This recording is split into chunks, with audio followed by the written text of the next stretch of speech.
विक्रम शर्मा मस्ताल जी। मर्जी आप आनंद सागर जी की रामायण आई थी, उसमें आप हनुमान जी बने थे। जो पहले एक लक्ष्मण जी आए थे, उन्हीं के साथ हनुमान जी बने थे। मर्जी आपका प्रश्न है कि गुरुदेव, जीवन का उद्देश्य क्या है और कैसे पूरा होगा? गुरुदेव।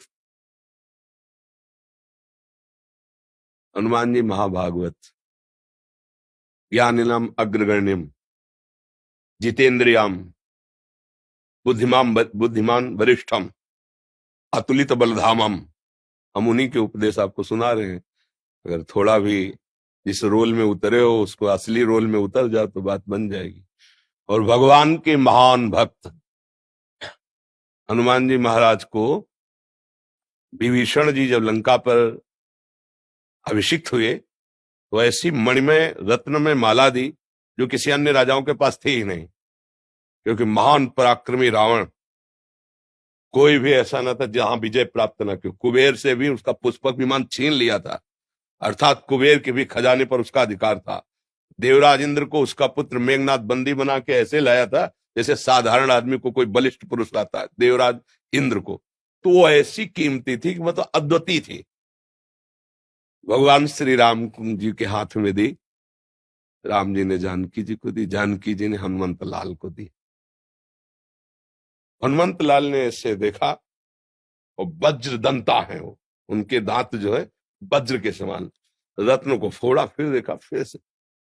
तो विभीषण जी को लगा कि इतना कीमती माला और ऐसे, तो मुस्कुराहट आ गई। तो हनुमान जी ज्ञानी नाम अग्रगण्यम, उनका मुस्कुराए क्यों विभीषण जी? तो उनका हनुमंत लाल आपने इतना कीमती माला। तो उनका मैं देख रहा हूं कि कीमत तो केवल नाम की होती है, राम राम राम। इसमें है ना वो कि नहीं है? नहीं है, हमारे लिए बेकार है। तो उनका जिसमें राम नहीं उसकी कीमत नहीं, बिल्कुल नहीं। तो इतना विशाल का शरीर आप धारण किए हो, क्या इसमें राम नाम है? फाड़ के दिखा दिया। सिया राम जी विराजमान, रोम रोम से निकल रहा है राम राम राम राम।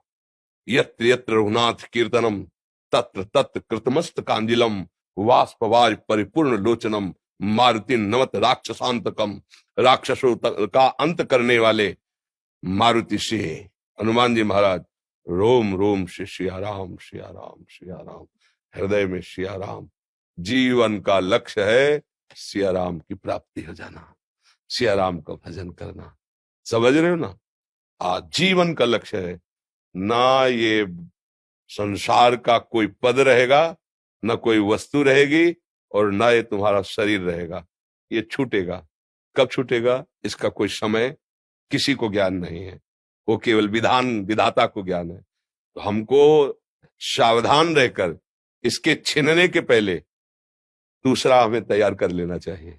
जैसे बुद्धिमान आदमी, उसको पहले सूचना मिल जाए कि सरकारी बंगला खाली करा लिया जाएगा, इतनी कमाई करो कि फौरन उससे अच्छा बंगला तैयार कर लो, तो आपको छोड़ने में कोई परेशानी नहीं होगी। समझ रहे हो?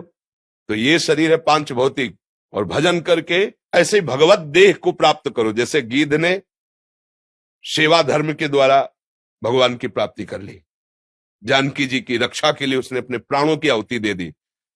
तो गीध देह त्याजी धरि हरि रूपा, भगवान के धाम को भगवत स्वरूप होकर के दिव्य देह की प्राप्ति। तो पार्थिव देह की सार्थकता है कि हम अब आगे जन्म न हो, दिव्य देह प्राप्त करके भगवान की सेवा में पहुंचे। जो रोल किया है वही अनुभव हो जाए कि मैं भगवान का दास हूं, नित्य मेरे स्वामी भगवान सिया राम है। जीवन की सार्थकता यही है। अच्छा लगा आप महाभागवत हनुमान जी का रोल किए, अच्छा लगा। और अच्छे बनो, अच्छे। श्री जी का प्रसाद संभाल। अच्छा।